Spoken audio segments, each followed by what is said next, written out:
Oui, bonjour à tous. Je vous remercie de vous être joints à nous pour ce webinaire du matinal sur la mobilité électrique organisé par l'AT2E Île-de-France avec donc la participation du CGIF, de Califelec et du groupe Engie. Alors, je m'excuse d'abord parce que j'ai un problème technique qui m'empêche de me connecter en webcam et également de voir les participants. Donc, je ferai ça un petit peu, cette animation un petit peu en retrait. Surtout, je vais vous demander de patienter quelques minutes que la salle se remplisse. Donc, nous commencerons le webinaire dans à peu près 5 minutes, ce qui vous laisse le temps d'aller vous chercher un café. Je vous propose donc que nous entamions ce webinaire. Donc, je vais d'abord me présenter. Je suis Pierre Monin, délégué territorial Île-de-France du groupe Engie. Engie donc, a pris l'initiative avec le Califelec d'organiser ce webinaire dans le cadre de l'AT2E. Alors, peut-être d'abord quelques mots pour vous présenter l'AT2E. L'AT2E, donc Association Technique Énergie Environnement, c'est une association qui n'est plus toute jeune, puisqu'elle a été créée en 1978, mais son objet reste d'une totale actualité. La T2E a en effet vocation à accompagner aussi bien les entreprises que les collectivités sur les questions d'efficacité énergétique, avec un angle un petit peu technique, justement pour promouvoir ces questions-là, en faire comprendre les enjeux à nos interlocuteurs, les enjeux et bien sûr les solutions derrière. Et par extension, s'intéresse également au domaine des énergies renouvelables. Au total, la T2E, c'est environ 2500 adhérents qui se constituent un réseau actif d'expertise en fait qui va être partagé, que ce soit au niveau national, avec notamment des clubs thématiques qui existent, donc par exemple sur le stockage d'énergie ou les questions de biogaz, mais également des délégations régionales. Et c'est dans ce cadre de délégation régionale que nous vous proposons ce webinaire sur la mobilité électrique, puisque je fais moi-même partie de la T2E Île-de-France, qui mène des actions, qui a un programme assez actif en fait d'intervention sur l'ensemble de l'année à destination de nos parties prenantes. Nous aurons par exemple ce mercredi encore un autre webinaire sur le thème de la hausse des prix de l'énergie, plus adressé aux entreprises pour le coup, puisqu'il sera organisé avec la CCI. Voilà, donc au total, effectivement, on a une quarantaine d'événements dans l'année. Il y a également une revue qui existe. Et le contexte énergétique actuel nous laisse penser que les sujets qu'aura à traiter la T2E avec toutes les transformations et transitions qui vont être menées pour aller vers plus de sobriété vont nous donner beaucoup d'activités. Voilà, alors j'en viens au sujet. Donc je remercie les intervenants qui se sont mobilisés ce matin pour parler avec nous de la question de la mobilité électrique et de la manière dont nous pouvions travailler à son déploiement et à l'équipement de la voie publique en Île-de-France. Donc nous allons avoir autour de la table 3 intervenants. Tout d'abord pour le CGIF, donc syndicat d'énergie d'Île-de-France, Guillaume Champvillard, qui est chargé d'opération mobilité électrique, avec peut-être un complément d'intervention d'Audrey Rio, responsable d'affaires, services techniques électricité.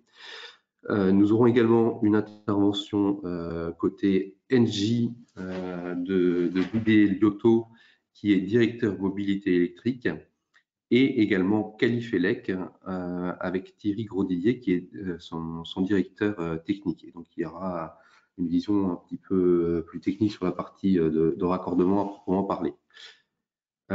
Alors, cette question de mobilité électrique, je pense que tous ceux qui sont autour de la table en connaissent aujourd'hui les enjeux, que ce soit des enjeux au niveau local, avec la zone de faible émission métropolitaine, mais également les enjeux qui sont à une échelle nationale voire supranationale, hein. Tout le monde a en tête le choix de l'Europe d'aller vers une interdiction des véhicules thermiques après 2035. Alors, on n'en est pas encore à la validation par le Parlement européen, mais c'est quand même l'impulsion qui a été donnée par les chefs d'État. Et donc, il s'agit aujourd'hui de voir comment on arrive à déployer dans des délais relativement courts un réseau qui tienne la route, un réseau qui soit cohérent, qui ne soit pas redondant et qui permette de bien couvrir le territoire. Alors, ma première question va aller au CGIF, à Guillaume Chamvillard. La question, c'est comment est-ce qu'on maille un territoire comme l'Île-de-France? Comment est-ce que qui s'occupe de couvrir cette voie publique? Est-ce qu'on a recours à des acteurs privés, à des acteurs publics? Comment est-ce que ça marche? Guillaume, je te laisse la parole. Ok, très bien. Merci pour cette introduction. Je vous propose donc en effet de balayer le sujet de la mobilité électrique. Juste en introduction, hein, le CIGEF, on a un syndicat d'énergie présent en Île-de-France, en première et deuxième couronne. Sur la mobilité électrique, c'est un sujet assez récent chez nous, contrairement au CIGEF, qui est une institution un peu plus ancienne. On déploie un réseau depuis 3 ans aujourd'hui. Il y a 3 ans encore, on n'avait aucune borne en fonctionnement. Aujourd'hui, on a 700 points de recharge en fonctionnement et on travaille dans les prochains mois à venir, on sera sur une centaine de communes ouvertes et si on cumule les habitants de chacune des communes pour lesquelles nous avons récupéré les compétences IRVE, on est à peu près à 2,3 millions d'habitants. Voilà, pour donner un petit cadre du sujet chez nous. Et évidemment, le CIGEF, on n'est qu'un des acteurs hein, sur l'ensemble de la chaîne de la mobilité électrique. Et là, ici, j'essayais, le sujet étant plutôt les bornes en voie publique, j'essayais un peu de vous dresser un petit comparatif, alors qui vaut ce qu'il vaut, hein, parce qu'il y a quand même plein de nuances hein, entre le public et le privé. Il y a quand même pas mal, il y a quand même une échelle dans laquelle on peut se trouver à différents endroits, mais voilà, si quand même pour donner quelques clés d'entrée sur les différences un peu marquantes entre un déploiement géré par une entité publique et un déploiement géré par une entité privée, en termes publics, évidemment, les principales décisions sont prises par des élus en conseil communautaire, en conseil d'administration, en comité. Et habituellement, il y a quand même un aspect de concertation important au niveau du public, ce qui rend l'ensemble qui peut être assez lent, entre guillemets, mais qui a été partagé en tout cas en amont. Si le déploiement est fait par le public, habituellement, le risque financier est porté également par l'entité elle-même. Et l'objectif, hein, en tout cas l'objectif que nous on porte et on pense que la plupart d'autres acteurs publics portent, c'est l'objectif d'avoir un maillage du territoire et pas seulement une suite d'emplacements qui sont les plus intéressants. Évidemment, vous savez bien que quand on déploie des bornes sur la voie publique, il y a des travaux qui sont compliqués, des rues qui sont en sens unique, des rues visibles, des emplacements plus ou moins optimum. Nous, l'objectif, c'est d'avoir un maillage complet sur chacune des villes et sur l'ensemble de notre réseau. Et on sait très bien que dedans, certaines bornes seront beaucoup moins utilisées que d'autres, mais c'est parce qu'elles ne sont pas utilisées qu'elles ne sont pas utiles. D'un autre côté, le privé, les décisions, évidemment, si vous confiez à un privé, vous confiez le risque et vous confiez évidemment les clés hein, au privé. Donc, c'est lui qui va prendre les décisions de son côté, habituellement sans concertation. L'avantage, c'est la rapidité. En effet, il y a certains acteurs privés, si je prends le cas d'Isivias ou Grand Lyon, les tarifs sont même pas affichés directement sur les bornes. Vous avez un QR code, et vous flashez le QR code, vous avez les tarifs, ce qui veut dire que eux, de leur côté, en une nuit, ils peuvent changer tous les tarifs. Ils le font pas à ce point-là, mais après, ils peuvent le faire. Évidemment, le privé, si vous le confiez, il porte également les risques. Avec, en Île-de-France, hein, on a quand même un historique qui est un peu anxiogène pour les entités publiques, c'est Autolib, ce qui s'est passé sur Autolib, avec évidemment du jour au lendemain pratiquement le service qui tombe suite à une décision d'un opérateur. Et la question, c'est aussi comment les zones blanches, les zones peu denses vont être couvertes par ces entités privées. Et si on pouvait faire une petite synthèse, hein, évidemment, il y a la place pour les deux types d'acteurs qu'on trouve de notre côté, de notre point de vue. Il y a à la fois la place du public et la place du privé. Donc, pour nous, c'est vraiment trouver où est-ce qu'on peut être complémentaires les uns des autres. Le schéma directeur IRVE fera partie des premières pierres pour essayer de trouver un compromis sur les deux visions. De notre point de vue, on pense que c'est sur une répartition des puissances de recharge que la répartition peut se faire. Parce que les acteurs sur la recharge de très forte puissance sont très nombreux, avec des réseaux qui sont nationaux ou européens, ce qui n'est pas le cas quand on commence à zoomer dans le quartier, dans la résidence.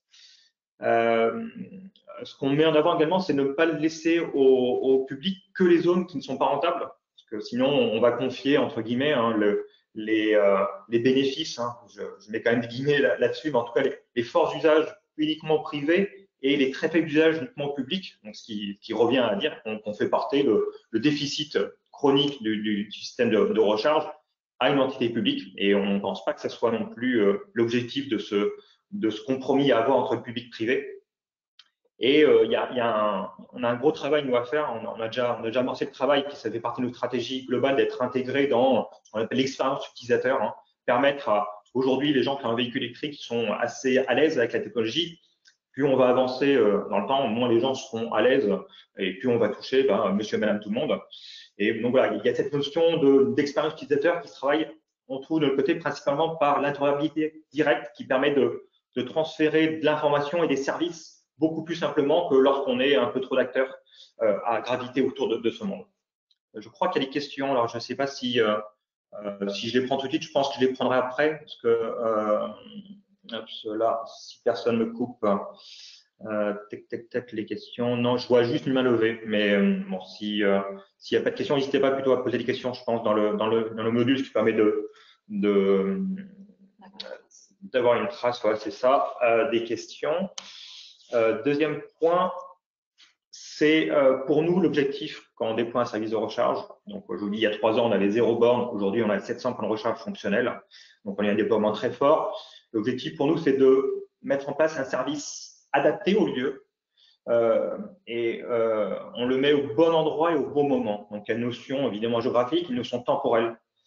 Et une notion le service de recharge adapté, c'est quoi? Et pour nous, là, je vous ai mis quelques photos de services de recharge avec tout d'abord les premières bornes, c'est les bornes qui fournissent le service le moins puissant.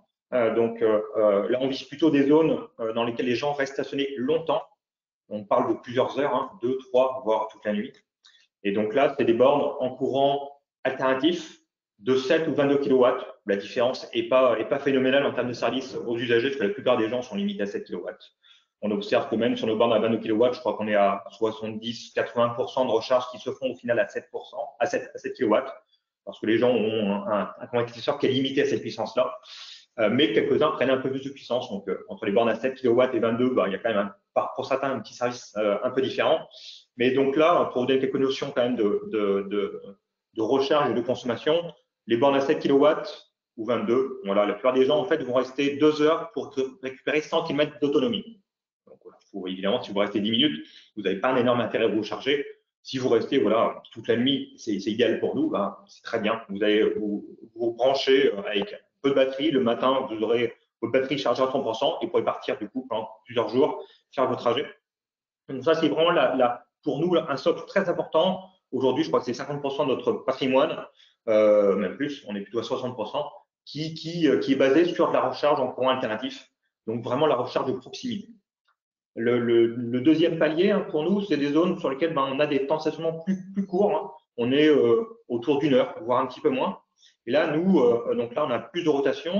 On s'inscrit plutôt dans des centres-villes où vous avez des commerces pour lesquels les gens s'arrêtent pour une course, pour un rendez-vous médical ou autre. Et là, du coup, on vise une borne dans laquelle on passe un cap assez important en termes de service. C'est des bornes en courant continu. Donc là, nous, on vise plutôt les bornes. La première borne que je vous ai indiquée, qui est la 3e en partant de la gauche, qui est des bornes qui fournissent 24 kW en courant continu. Et là, l'avantage, c'est que la plupart des véhicules prennent réellement 24 kW. Donc là où l'équivalent avant, les gens restaient 2 heures, là, il reste plutôt une demi-heure, 40 minutes. Donc entre 2 heures et 40 minutes, on n'est pas du tout sur la même notion de service. Et donc voilà, ça fait partie des bornes qu'on déploie assez fortement dans des zones denses, des zones où il y a de la rotation. Et enfin, le troisième palier, c'est là où nous, on commence à sentir le rapprochement entre l'offre publique et privée. Où est la limite entre les deux? C'est les bornes à 50 kW, où là, on est plutôt sur des notions de temps de stationnement qui sont autour de 20 minutes, une demi-heure grand maximum. Les gens restent vraiment une ou deux dizaines de minutes. Et là, on cherche plutôt des zones de transit. Et les zones de transit, là, ce que vous disiez, l'offre publique-privée, c'est là où on voit vraiment le rapprochement des deux services, où l'offre privée se déploie très fortement sur la recharge de forte puissance, des stations, des hubs de recharge. Et c'est là où nous, on commence à percevoir que notre rôle n'est peut-être pas d'aller aussi loin en termes de puissance, parce qu'on n'est pas, je pense, capable de fournir un niveau de service aussi fort que eux, lorsqu'ils ont un réseau national ou européen, mais ils n'ont pas les mêmes stocks de pièces, les mêmes équipes derrière, parce que le niveau de service est très très haut attendu, le niveau de prix est aussi élevé.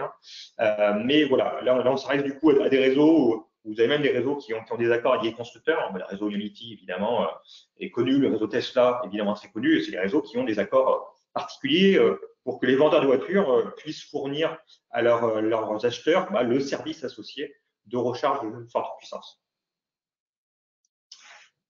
L'objectif, là, pour nous, quand on déploie un réseau, c'est d'avoir une vision globale du terrain.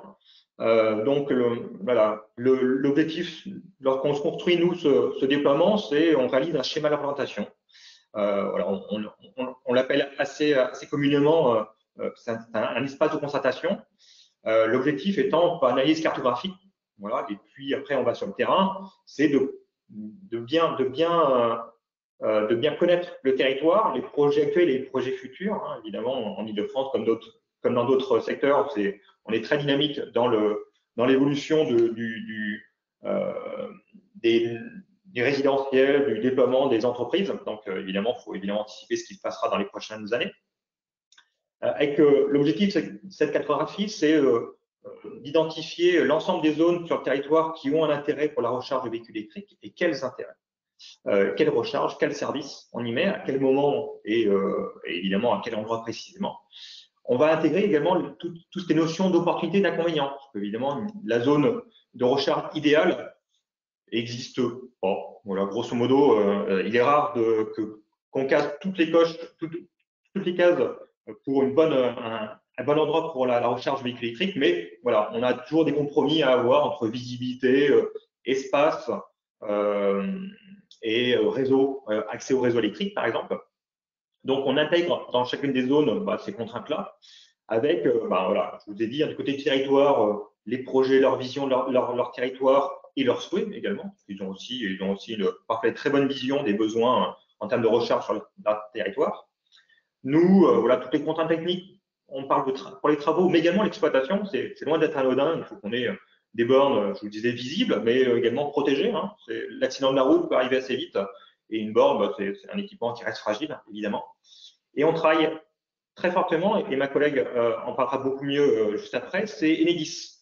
On a beaucoup d'échanges avec eux sur la phase amont et la phase vraiment opérationnelle avec Enedis, qui est un acteur central. Parce que si vous avez été amené, vous, à mettre en place une borne de recharge, la borne de recharge en tant que telle, c'est un équipement qui est pré-câblé en usine, pas très compliqué. Vous mettez un sample béton et le travail sur la borne en tant que telle est pratiquement fini.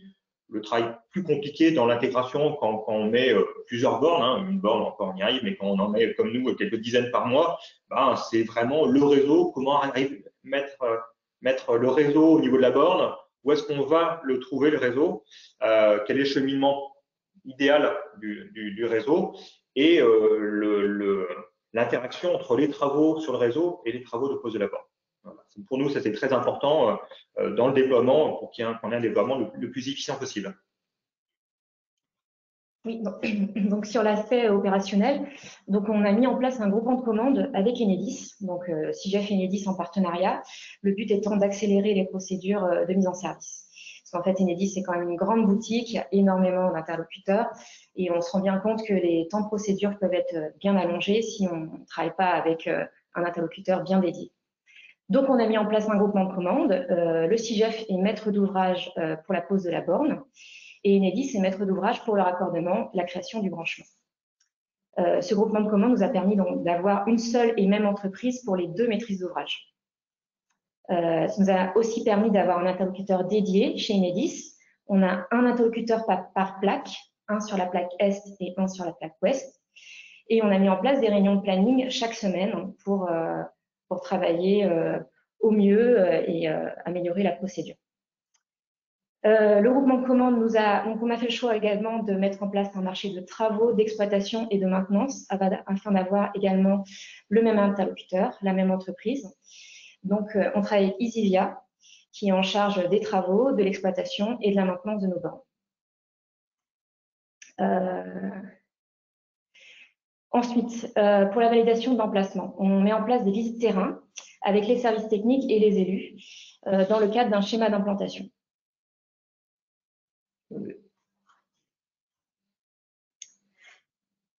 Il y a juste une question, je n'arrive pas à la voir parce qu'elle est marquée en duplicate. Quel est le nom de la personne qui intervient en ce moment? Ah oui, c'est Audrey Rio. Pardon. Ouais. Il n'y a que mon nom qui apparaisse. En effet. Je parle de la suite. Ok. Donc lorsqu'on met en place les visites terrain, on a 2 outils pour nous aider.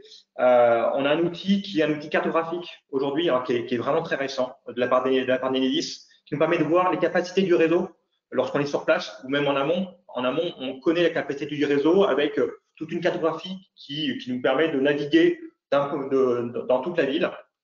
Et ça nous permet d'identifier les zones qui… Alors, c'est un niveau de pré-étude, hein. On n'en est pas à certifier que le raccordement est possible à tel endroit, mais on sait que dans telle zone, on devrait trouver assez facilement un point de raccordement. Et donc ça nous permet déjà d'éliminer un certain nombre de zones dans lesquelles on sait très bien que ce sera compliqué, ce qu'il faut faire une extension ou même changer un poste de distribution. Et lorsqu'on a déjà retiré ces emplacements qui peuvent être compliqués quand on est allé sur le terrain pour trouver pour nous les meilleurs ou les moins mauvais emplacements, on a avec Enedis une convention, ce qu'on appelle MOB, c'est mobilité électrique tout simplement, et on leur envoie précisément les coordonnées GPS de l'ensemble des points qu'on a nous préidentifiés, et ils nous font une réponse point par point en disant tel raccordement, oui c'est possible, tel raccordement c'est compliqué, il y a une extension de réseau ou un renforcement, et tel point est impossible. Et selon le retour, on discute avec eux, parfois on fait des visios avec eux pour identifier de nouveaux points à proximité. Hein. Imaginons que sur la place de la mairie, le point proposé soit impossible, on essaie avec eux de trouver un point à proximité. Donc parfois on cherche d'autres points, on essaie de trouver le côté où est le réseau, parce que parfois le réseau il est indiqué comme disponible, mais il est inaccessible. Donc voilà, avec eux on définit ça, et ensuite avec comme on disait, la borne, le bon service de recharge au bon endroit au bon moment, on a cette notion de temporalité dans laquelle on définit nous les zones qui sont à temporalité de court terme. Et ce qui nous permet aussi avec une vision, c'est d'avoir un premier maillage du territoire sur une ville A par exemple. Si on estime le besoin à 10 points de recharge, à 10 bornes, prenons plutôt le cas de 10 bornes à terme, on peut très bien commencer par mettre 3-4 bornes, mais avec l'idée de ce court terme, c'est déjà d'avoir un réseau visible et qui couvre déjà l'ensemble du territoire. Évidemment, certains habitants sont un peu loin du service de recharge, mais ils sont, en tout cas, il n'y aura pas de zone complètement blanche.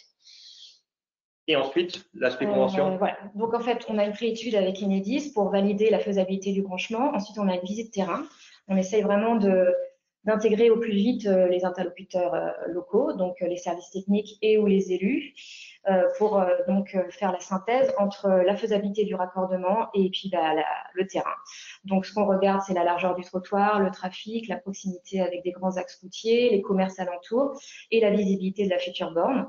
On fait la synthèse de ça avec la faisabilité du raccordement, et on met en place donc un schéma d'implantation avec un bureau d'études qui nous permet de hiérarchiser les emplacements dans le temps. Les emplacements à intégrer, à implanter à court terme, à moyen terme et à la demande. Et ensuite, on conventionne avec les villes pour que les emplacements soient bien identifiés et qu'on n'ait pas d'aller-retour ensuite et de modification des emplacements trouvés. La particularité de notre partenariat avec Enedis nous permet de travailler assez rapidement. On arrive à exécuter nos travaux en 1 mois entre le moment où la borne est posée et le moment où elle est mise en service. Donc, c'est les différentes étapes de ces travaux. Donc, d'abord, on a la pose de la borne et de la signalisation verticale et horizontale, ce qu'on fait sous une semaine. Donc là, vous avez une photo du terrain. Donc, vous avez la borne, la signalisation verticale, donc le marquage au sol, et horizontal, le panneau. Donc, on met en place un panneau d'interdiction de stationnement sauf véhicule électrique avec la fourrière et l'identification du nombre de places. Parce que nous, on met en place des bornes à chaque fois avec 2 points de charge, donc qui prennent 2 places sur la voirie publique. Ensuite, donc, il y a une fouille ouverte qui est effectuée pour repérer le câble en présence d'Enedis. Donc là encore, l'intérêt de notre groupement de commande, c'est que on a des interlocuteurs dédiés et ça nous permet d'avoir des rendez-vous sur site rapidement dans la semaine où la borne est posée. Donc le câble est identifié, le raccordement peut ensuite être effectué dans la foulée avec notre technicien. On fait passer le bureau de contrôle pour obtenir le consuel, en général sous 10 à 15 jours. Et ensuite, on lance la procédure de mise en service avec le fournisseur. Lorsque nos bornes sont mises en service, le plus important, c'est que les usagers aient l'information. Donc, on intègre les bornes dans différents outils de référencement. On a une cartographie interne. On les intègre aussi sur ChargeMap, JREV, Google, Waze et Here. Parce qu'on se rend compte qu'en fait, la plupart des usagers de mobilité, ils fonctionnent par le numérique et par les plateformes pour avoir l'information de la borne la plus proche. Et enfin, on informe aussi les communes. On leur prépare des outils de communication pour leur site web, les bulletins municipaux, les réseaux sociaux. Et on affiche le parcours client, la tarification et le numéro de la hotline que l'usager peut interroger 24 heures sur 24. Donc, tout est affiché sur les bornes. Voilà, c'est bon pour nous, notre présentation. Est-ce que vous avez des questions ou est-ce qu'on passe à la présentation suivante? Alors, je ne vois pas de questions pour le moment, à moins que j'ai un problème d'affichage également, mais je ne les vois pas apparaître. Alors, merci d'abord pour cette présentation très concrète, effectivement, de la manière dont vous travaillez et de ce partenariat avec Enedis. On reviendra sur certains aspects techniques en fin de webinaire avec Alifelec. Vous avez parlé du consuel, par exemple, on pourra peut-être éclaircir un petit peu ces points-là. Avant d'aborder cette partie plus technique, je propose de prendre un peu de recul par rapport au sujet et de passer la parole à Didier Liotto d'Engie, qui nous explique déjà d'une part où l'on en est globalement sur le déploiement de l'offre et l'offre de mobilité électrique en France, et surtout qu'il puisse nous éclairer un petit peu à travers le prisme de l'expérience et du positionnement d'Engie sur la manière dont une collectivité travaille un projet de mobilité électrique et les différentes étapes qui rythment ce type de projet. Didier, je te laisse la parole. Merci Pierre, bonjour à tous. Donc, comme on le disait un peu plus tôt, je m'appelle Didier Liotto et je suis le directeur de l'activité de recharge pour la mobilité électrique chez Engie. Donc ce que je vais faire, c'est 2 choses. C'est faire un panorama de la recharge ouverte au public en général, qui est vraiment pour nous la clé du déploiement du véhicule électrique. Et qui évidemment affecte la voirie, mais pas seulement. Et puis, je vais vous partager certaines des expériences que on a, nous, spécifiquement sur la voirie, chez Engie, qui sont des expériences complémentaires de celles qui ont été partagées par le CIGEF précédemment. Alors, le premier élément, donc, c'est juste un slide vraiment à grosse maille, pour vous indiquer l'importance qu'on voit, nous, dans cette recharge ouverte au public. D'abord, on est dans un moment de bascule très fort sur la mobilité électrique, avec le vote du Parlement européen qui a été confirmé par le Conseil récemment de la fin de la vente des véhicules thermiques à partir de 2035, ce qui, quand on pense au cycle de développement des constructeurs automobiles, est vraiment demain. Par ailleurs, il y a les investissements gigantesques qui ont été déjà engagés par les constructeurs automobiles et qui complètent cet aspect régulatoire. Donc, on a le régulatoire à différents niveaux, y compris évidemment en Île-de-France avec les ZFE, mais on a aussi les constructeurs automobiles. On a une augmentation maintenant rapide dans les faits de la vente des véhicules électriques. puisque si on regarde les véhicules électriques particuliers au premier trimestre 2022, on est déjà à 20% des véhicules qui sont des véhicules 100% électriques, sans parler même des hybrides rechargeables. Donc on voit vraiment que ce moment de bascule des constructeurs qui est soutenu par la réglementation est déjà visible dans les faits. Et enfin, le problème n'est donc plus la question des véhicules et de l'arrivée des véhicules, même si on peut avoir des difficultés ponctuelles cette année ou l'année prochaine avec les problématiques de composants électroniques, mais il est vraiment dans la recharge publique. On a déjà 65% des utilisateurs de véhicules électriques qui ne sont pas satisfaits de leur option de charge, et ça a été mentionné d'ailleurs par Guillaume un peu plus tôt. On a encore en plus des utilisateurs de véhicules électriques qui sont plutôt des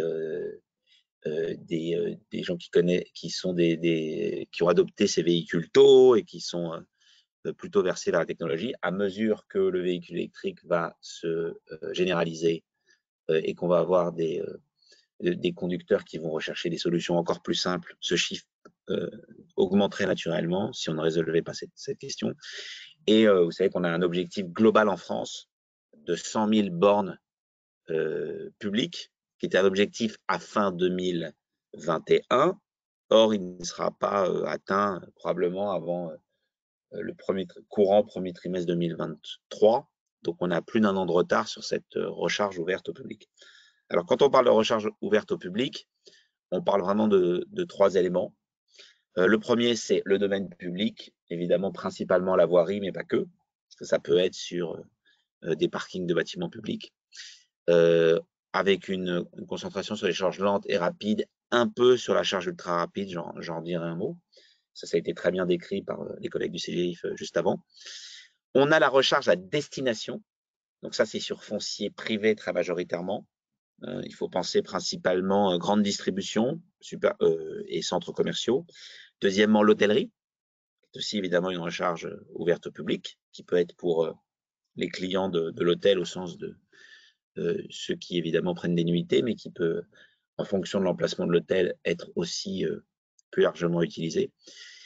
Et enfin, la restauration, en particulier la restauration rapide. Mais évidemment, ça peut être d'autres types de destinations comme des grandes infrastructures de transport. On peut imaginer que, et on le sait déjà, que des aéroports ou des grandes gares vont aussi très largement s'équiper en bornes de recharge accessibles au public. Et enfin, le troisième élément sur lequel nous on travaille beaucoup chez Engie, c'est la question de la station de recharge ultra rapide. On est évidemment qui peut être sur le réseau autoroutier. Nous, c'est quelque chose sur lequel on travaille beaucoup. On va être présent sur une 60aine d'aires de service en France sur les autoroutes.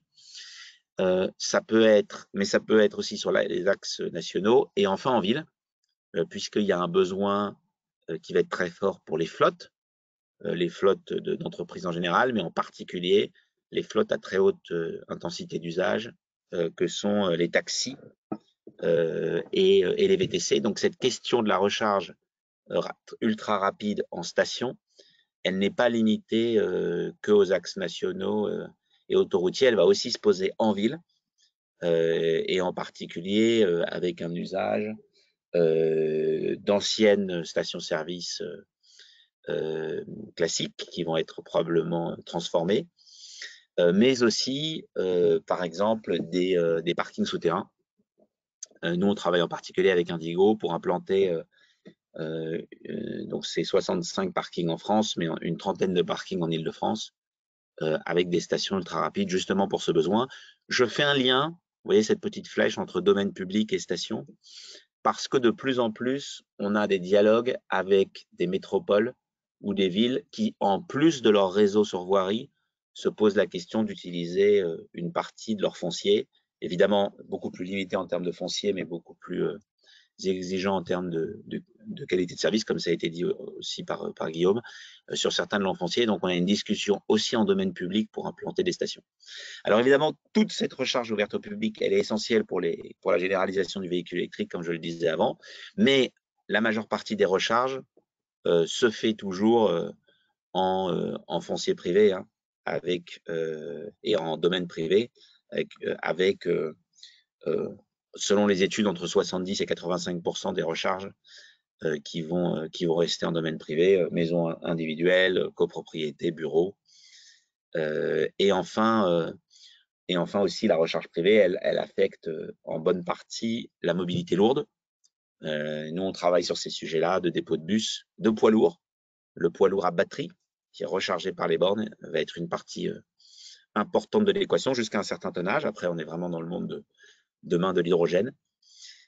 Et y compris les bateaux dans la mobilité fluviale, puisque l'électrification à quai, comme l'électrification de propulsion, est aussi un sujet qui va se poser.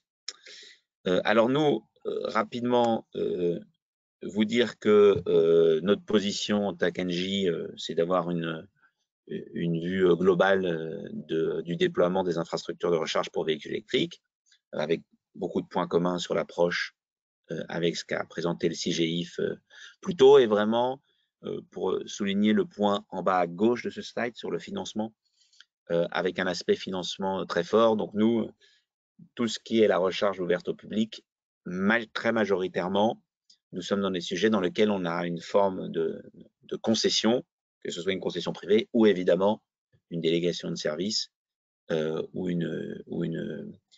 ce qu'on appelle une appel à initiative privée, des AIP qui entourent des occupations du domaine public et dans lequel on est investisseur. Alors pour vous donner quelques exemples de ce que nous sommes en train de voir dans le marché et vous donner une vue plus large de ce déploiement donc spécifique de la recherche ouverte au public, cette fois-ci en voirie, en modèle public, qui est extrêmement active aujourd'hui. On a vraiment vu un déploiement de cette activité, de ce marché très très fort sur les derniers mois. On voit vraiment que les villes et les métropoles veulent toutes s'équiper. Ce qu'on sentait venir avant, mais ce qui est vraiment particulièrement intense depuis le début de l'année. Donc, on a deux références aujourd'hui importantes qui sont l'Eurométropole de Strasbourg, sur lequel nous avons, nous déployons sur les 15 prochaines années la recharge en voirie. Et puis, une autre référence qui est la métropole Aix-Marseille-Provence, sur lequel là, nous avons un des trois lots. Il y a un système de lots sur Aix-Marseille-Provence. Les 3 lots sont dans une forme à peu près concessive, assez spécifique, mais concessive. Et nous avons un des 3 lots que nous déployons. Et les éléments à droite de ce slide vous donnent un peu tout ce qu'on voit venir aujourd'hui, hein, avec des villes relativement de taille relativement modeste jusqu'à des villes plus importantes et tout type de villes qui sont en train de se déployer, hein, Épinal, vous voyez, Besançon, Mulhouse, des grandes villes aussi, Montpellier, la métropole européenne de Lille et aussi certains appels d'offres en domaine public assez spécifiques qui se développent en Île-de-France, et notamment il y a un appel d'offres sur lequel nous travaillons avec d'autres au marché de Rungis pour l'équiper en borne électrique. Et on sait déjà de l'ensemble des conversations qu'on a que d'autres grandes villes comme Nantes, Grenoble, Nancy et Metz vont aussi lancer leur réseau de bornes. Et donc, toutes ces villes-là se lancent en modèle concessif. Donc, c'est des sujets que nous, on connaît directement. Voilà pour vous donner une vue, notre vue plus large de ce que nous voyons en termes de recharge ouverte au public et spécifiquement en termes de déploiement sur la voirie. Je finirai par peut-être 2 éléments qui sont vraiment des sujets qui sont très importants, je pense, pour l'ensemble de l'activité et sur lequel nous travaillons en particulier. Le premier, c'est celui de la disponibilité. Il y a eu historiquement, on va dire en moyenne, dans cette activité-là, des problèmes de disponibilité importantes, donc avec des bornes inaccessibles ou qui ont eu des problèmes d'entretien. C'est vrai en particulier pour les bornes de recharge ultra rapide, mais c'est assez commun pour l'ensemble des bornes. Donc ça, c'est un sujet sur lequel nous, on travaille avec beaucoup d'attention. Et l'autre sujet sur lequel on travaille, mais avec beaucoup d'autres, c'est celui de ce qu'on peut appeler la jungle tarifaire.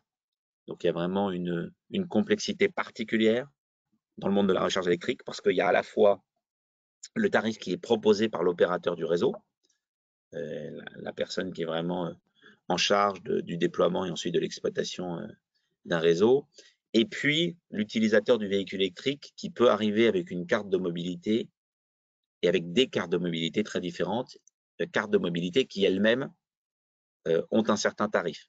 Donc pour 1 kWh, il y a souvent deux composantes, la composante de l'opérateur directement de la borne et la composante du fournisseur de mobilité. Et ça peut créer beaucoup de complexité. Et donc, c'est aussi un sujet sur lequel on s'attelle et qui est assez complexe. Et avec ça, moi, j'ai couvert les éléments que je voulais partager avec vous. Et donc, s'il y a des questions directement, je peux y répondre. Sinon évidemment, je passe la main. Alors, je regarde si je peux lire les questions qui se présentent. Bah, en tout cas, du côté du CIGEF, on a eu une question. Si ça, on peut peut-être y répondre. Oui. Moi, je ne vois pas de question vous concernant, j'ai l'impression. Ah si, peut-être une juste après. Actuellement, combien de points de charge sont actifs en Ile-de-France? Je pense que c'est pour vous la question, j'imagine. Est-ce que vous avez l'idée? J'ai plus les chiffres du tout en tête. Non, honnêtement, j'ai pas l'idée en tête. Non, je peux peut-être y répondre, Thierry Gros-Didier, parce que c'est une stat que j'avais été chercher et j'y reviendrai tout à l'heure, mais c'est vrai que les chiffres sont un peu compliqués à obtenir. A priori, et c'était intéressant qu'on fasse cette dichotomie en fait entre les différents types de recharge, on serait aujourd'hui à 2729 infrastructures en Ile-de-France dites accessibles au public. Ouais, sachant que là-dedans, c'est vrai que on additionne des choses qui n'ont pas grand-chose à voir. On additionne des bornes parfois de 3 kW avec des bornes de 350 kW. Donc c'est toujours gênant d'ajouter un peu de chiffres. On fait bien des choses qui sont pas du tout, on n'est pas du tout sur le même niveau de service. Il y a des bornes qui sont utilisées une fois par semaine, d'autres qui sont utilisées 30 fois par jour. Donc c'est tu vois, un peu gênant. Moi, j'avais juste une question qu'on m'a posée. Stéphane Signoret nous a posé une question sur le CIGEF. L'objectif d'installation de bornes. En fait, notre projet, je ne sais pas si on a été assez clair, c'est vraiment nous le cumul de chacun des projets de chacun des territoires. Donc, comme demain, on va travailler sur 100 communes, en fait, on a 100 projets. Et c'est le cumul de ces 100 projets qui font pour nous le déploiement du réseau. Quoi qu'il arrive, il y a 3 ans, on n'avait aucun réseau. Aujourd'hui, on a 700 points de recharge fonctionnels, mais voilà, qui marient en même temps des 7 kW et des 50 kW. Début 2023, on espère atteindre les 1000 points de recharge. Et on continuera le déploiement territoire par territoire selon le besoin.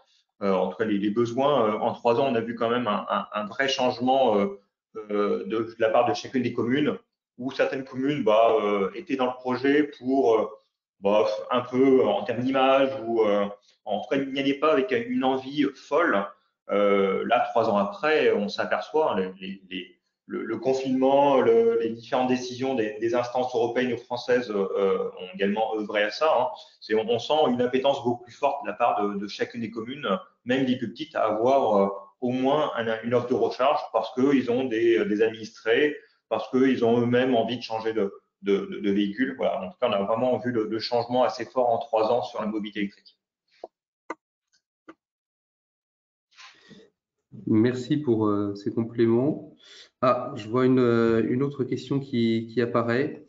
Alors oui, je ne sais pas qui veut y répondre effectivement, si c'est le CIGEF, Didier Lotto-J ou Thierry, mais c'est la question de la charge du réseau, effectivement des avertissements d'Enedis sur les tensions qui pourraient apparaître sur le réseau du fait de la multiplication des bornes de recharge. Donc d'une part, je pense que la question elle est double, c'est est-ce que cette crainte est fondée, et d'autre part, est-ce qu'il y a des systèmes justement en termes de régulation, en termes de cohérence des systèmes implantés qui font qu'on évite effectivement ces phénomènes de surcharge? Alors nous, on a 2 casquettes au CIGEF. On est donc installateur, exploitant d'un réseau de recharge, et on est également AODE électricité. Donc on contrôle en fait la qualité du réseau sur 66 communes en Ile-de-France, si je ne me trompe pas.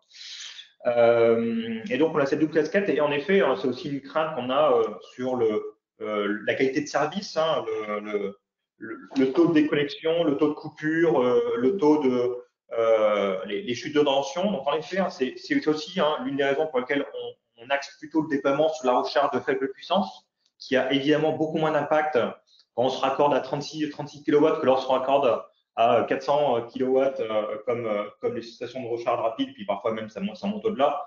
Donc en effet, on est conscient, nous, de cette crainte et on la partage également. Après, voilà, on sait très bien que c'est un travail quand même d'Enedis. C'est lui qui est responsable du déploiement, c'est lui qui est responsable d'adapter son réseau aux besoins. Bon, lorsqu'ils acceptent de raccorder un réseau, une station, c'est évidemment qu'ils ont toutes les garanties de leur côté que l'impact sera raisonnable. Quand on parle de recharge sur les camions et des puissances de recharge qui vont à 1 MW, voilà, on commence à percevoir quand même des contraintes qui sont de plus en plus fortes, des besoins de flexibilité derrière, hein, en effet, pour essayer de supporter, lorsqu'on accompagne le réseau dans sa dynamique, nous, on se pose également cette question de savoir quel serait le rôle d'un service de recharge dans cet accompagnement de l'équilibre du réseau. On participe à plusieurs groupes de travail, plusieurs centres, plusieurs programmes de recherche sur le sujet, pour voir comment est-ce qu'on pourrait éventuellement piloter nos stations pour parfois diminuer la puissance ou même complètement l'effacer selon le besoin. Donc on a 2 programmes de recherche hein, avec Enedis et Equinov, il y en a un, et l'autre c'est un programme plus large avec d'autres acteurs comme Isivia ou d'autres. Et voilà, en tout cas on regarde ça avec attention de l'autre côté, mais en effet, c'est évidemment un impact sur le réseau, c'est sûr. Après, on sait qu'en termes de production, on devrait pouvoir subvenir. Bon, en ce moment, on a tous quand même des craintes hein, sur l'approvisionnement en gaz électrifié de l'hiver prochain et l'hiver suivant. Mais voilà, en tout cas, c'est intégré dans nos programmes de déploiement. Merci beaucoup pour cette réponse très claire. Je propose maintenant de passer la parole à Thierry Grosdidier, donc, qui représente Califelec. Donc d'abord, pour nous expliquer ce que fait Califelec, et puis on a parlé justement de la diversité aujourd'hui des bornes de recharge électrique suivant les usages, etc. Mais tout cela répond quand même à certaines normes, et je propose que Thierry nous éclaire un petit peu là-dessus. Bien volontiers. Donc oui, effectivement, je pense que le but de mon intervention, c'est aussi de poser peut-être un peu le contexte réglementaire, parce qu'on agit en fait tous là, partie prenante de ce webinaire. On agit dans un contexte réglementaire, et je pense que c'est bien que tous les participants en prennent conscience, parce que il faut être convaincu que si on doit mettre en œuvre ce type d'infrastructure, il faut que ça soit fait dans ce cadre-là. Donc je vais rappeler brièvement ce qu'est Califelec. Donc c'est une association qui a été créée effectivement il y a quelques années maintenant, et surtout qui est née de la vocation de la profession. C'est ça son originalité, c'est que c'est à la fois au moment de la reconstruction l'inquiétude que les pouvoirs publics ont eu avec les professionnels de voir surgir des professionnels qui l'étaient qu'à moitié, et tous les acteurs que vous voyez autour de ces 4 bulles là ont décidé de créer une association dans le but de faire en sorte que tous les acteurs et tous ceux qui étaient partie prenante de ces installations-là soient effectivement qualifiés. Donc on a à la fois un collège A qui est celui des professionnels, donc vous allez peut-être reconnaître des fédérations professionnelles qui sont assez identifiables, je pense notamment FFIE, CAPEB, des gens comme ça, ou le CERS, parce que on a une discussion autour de la bande de la voie publique, donc c'est-à-dire qu'on a beaucoup d'acteurs du réseau qui sont présents sur ce type d'installation. Et on a un collège B qui représente donc les clients, avec un acteur majeur qui s'appelle EDF, ainsi que des assureurs et puis des maîtres d'ouvrage relativement connus. Et on a un collège C qui représente les institutionnels, où on reconnaîtra plus particulièrement les bureaux de contrôle. On a évoqué Consuel est partie prenante, et 2 bureaux de contrôle privés entre guillemets, Socrotec et APAV. Donc c'est bien en fait la cohésion de ces 3 collèges qui font que nous sommes accrédités, parce que toutes les décisions qui sont prises par l'association sont faites au nom de ces 3 collèges, et l'accréditation qui est portée par le COFRAC, le Comité français d'accréditation, fait que nous pouvons délivrer des certificats de qualification qui permettent l'ouverture à certains marchés, et celui de l'IRVE en est un. C'est aujourd'hui Califelec 9000 entreprises. Et je préciserai tout à l'heure la partie importante que prend les qualifiés dans les IRV aujourd'hui. Donc Margot, je veux bien la slide d'après. Voilà, merci. Bon, oui, je voulais d'abord reposer le contexte réglementaire parce que je pense que c'est encore une fois très important. On a quelques sujets dans notre métier qui font que les pouvoirs publics ont décidé de réglementer l'accès à ce marché, du moins pour une partie des installations. Donc, je rappelle juste l'élément déclencheur. Hein. L'élément déclencheur, c'est ce décret du 13 janvier 2017 qui fait que pour tout point de recharge supérieur à 3,7 kg, il ne pouvait être mis en œuvre que par une entreprise qualifiée. Nous avons été les premiers à dégainer, c'est pour ça qu'aujourd'hui on représente 99% des entreprises qualifiées dans le domaine.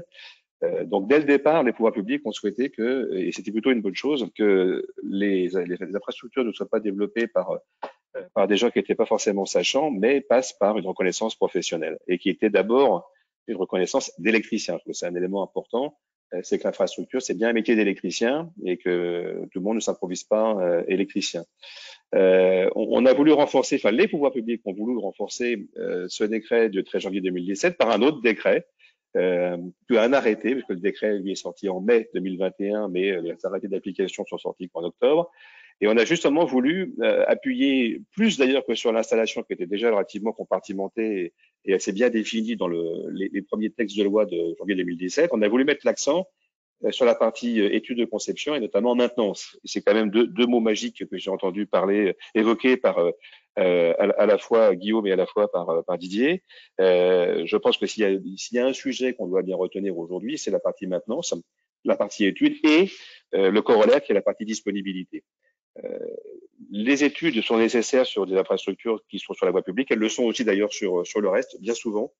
Ça nécessite, ne serait-ce que pour vérifier la disponibilité des points de livraison, ça nécessite de savoir exactement quelle est la ressource et quelle est la marge de manœuvre qu'on a sur les infrastructures existantes, sachant qu'effectivement, quand on n'a pas cette réserve de puissance, ça pose des problèmes d'infrastructure dans lesquels on vient effectivement interagir avec Enedis. Donc aujourd'hui, on a voulu, à travers cet arrêté du 27 octobre, renforcer et faire reconnaître la compétence, parce que c'est ça un petit peu ce que le texte veut dire. C'est-à-dire qu'on avait déjà travaillé la reconnaissance des professionnels installateurs d'infrastructures.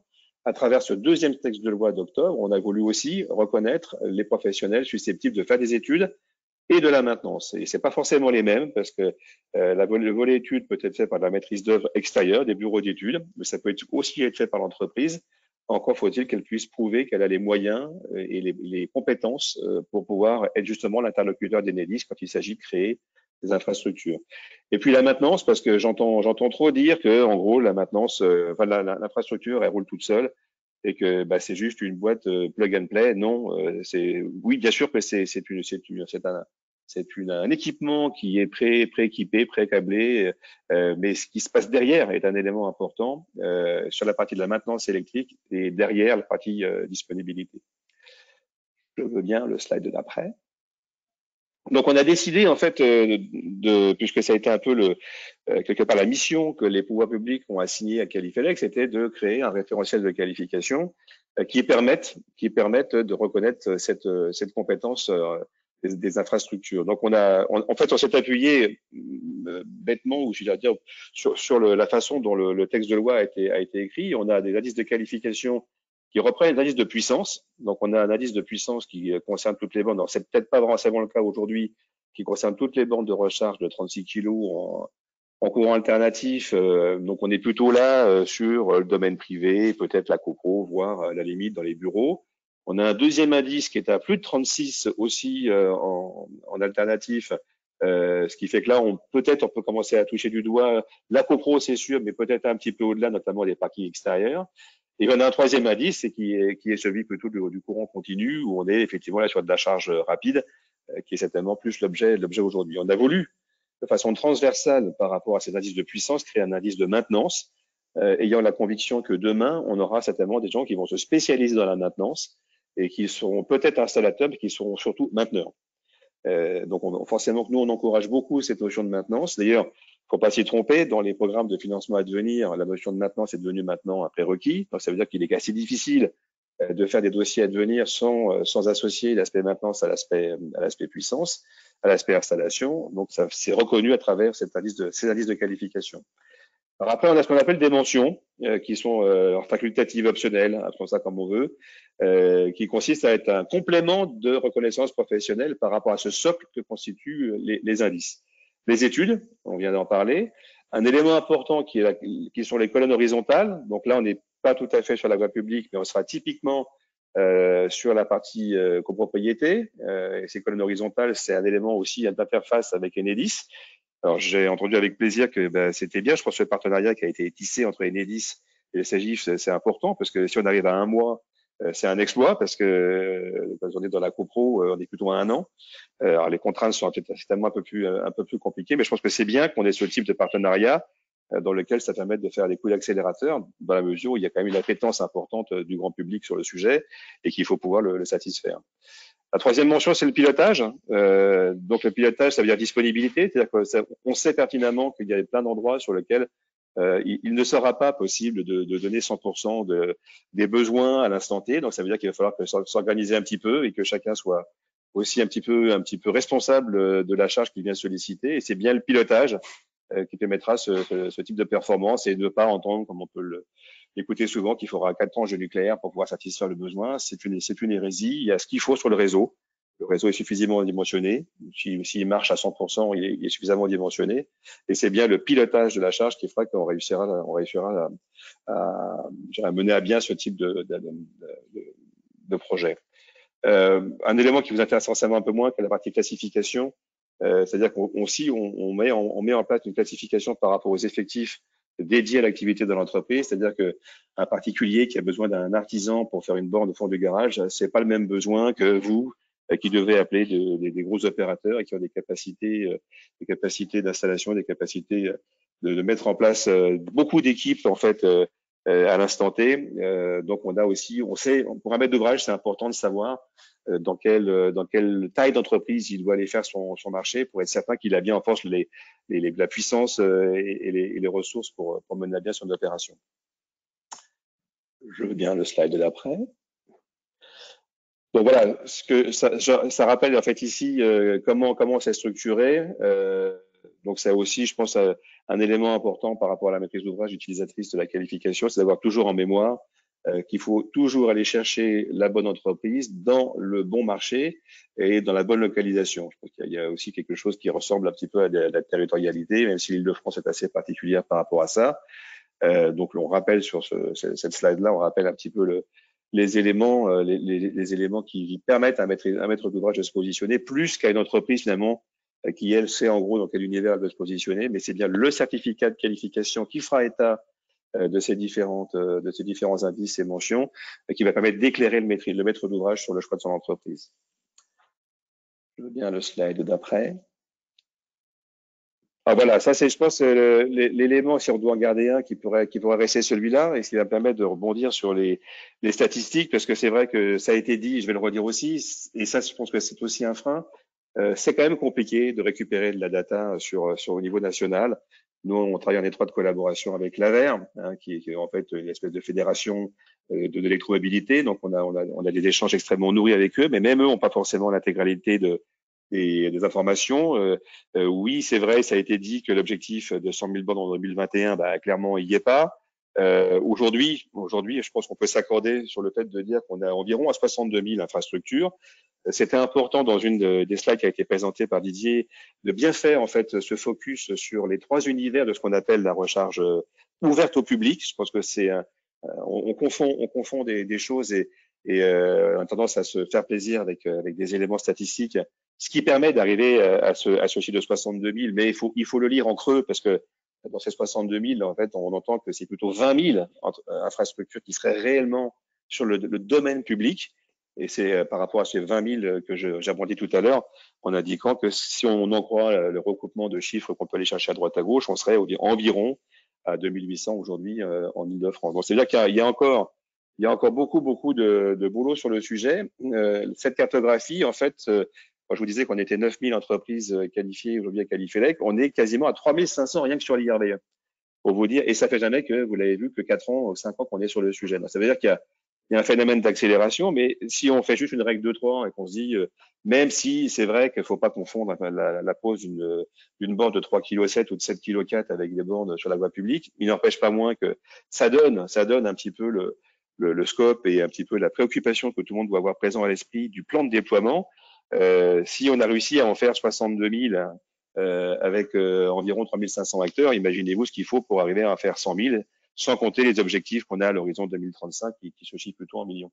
Donc c'est assez logique. On voit beaucoup d'acteurs chez nous en tant qu'installateur se positionner sur le sujet. Je ne peux qu'incanter tout le monde à être attentif à ce que ces gens soient qualifiés. Je n'ai pas été vérifié, hein, je ne sais pas si effectivement derrière Isivia, si tous les acteurs sont bien qualifiés. Je pense que oui, parce que sinon Consuel ne délivrerait pas de certificat sur le sujet, puisque ça fait partie encore une fois aussi des textes.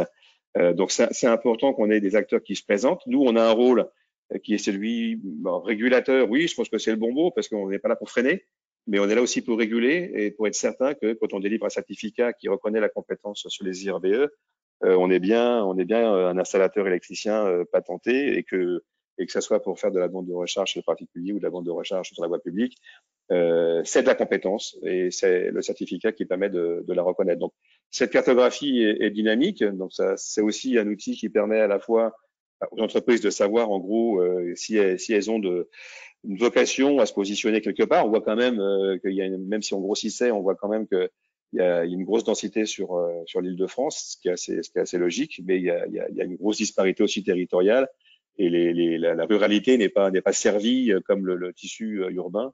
Donc c'est une carte qui est en ligne sur le site de Qualifelec. Vous avez le lien et je vous encourage à aller voir ce qui se passe autour de ça. Je pense qu'il y avait encore une slide qui suivait. Donc voilà, je pense que le focus du webinaire d'aujourd'hui était d'évoquer essentiellement la voie publique et en Île-de-France. Je vois qu'on a aussi un peu débordé sur ce qui peut se passer sur l'ensemble de la France, parce que c'est quand même une projection qui est intéressante.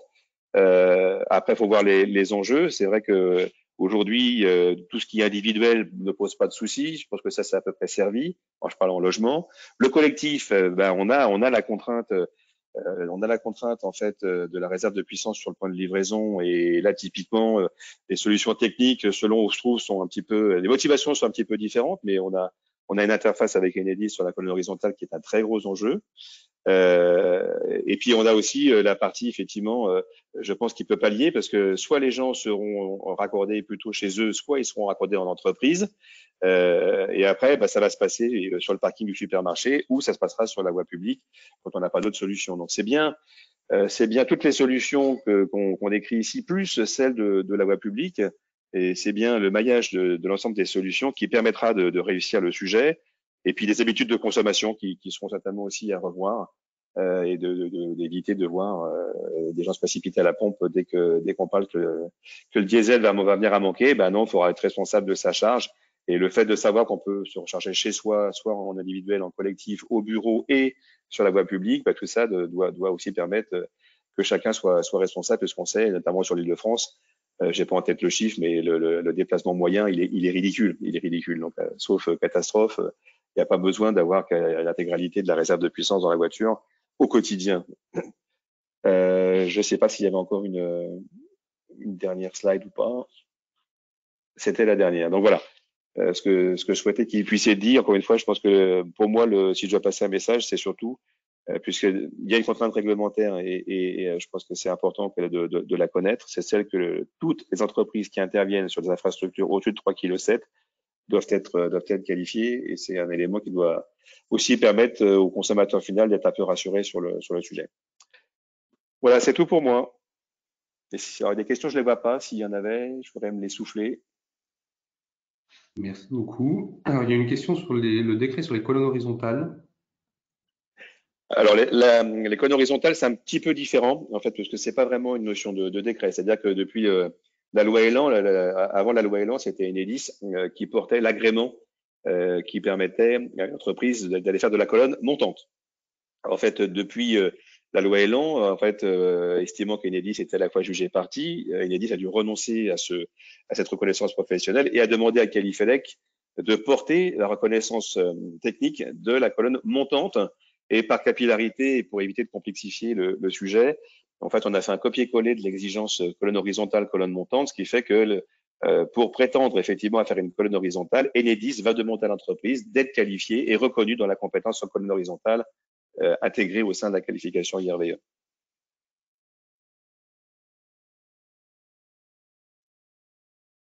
Merci. Je ne vois pas d'autres questions pour le moment. Est-ce qu'il y a d'autres personnes qui souhaitent poser des questions?